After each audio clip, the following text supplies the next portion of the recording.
If you're really active on a Miro board, you can cluster your sticky notes. Clustering means sorting and grouping them by different categories. Now you can do this in Miro. You can cluster by author, by color, or by tags. Let's look how it works. We are here in Miro. I have 5 sticky notes and each of them has a tag with the estimation.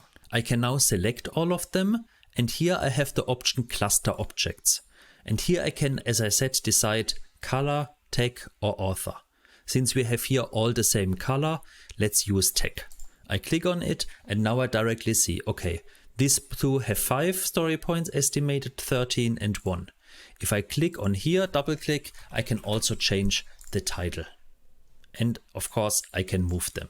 Let's move to the right where I have here something, also with story points, but also where here the author of the sticky note is visible.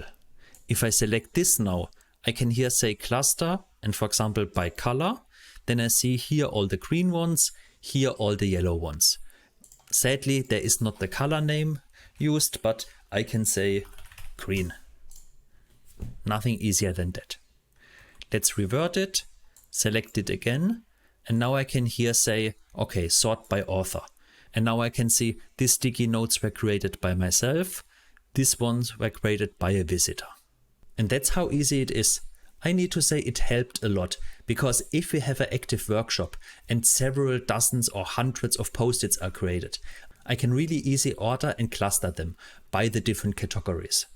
And if you were asking, how did he show the author name of the post-its? This I have explained in another video. It's also very easy. And if you like this video, please give it a thumb up. And if you don't want to miss any new video from me, subscribe to the channel so you don't miss it.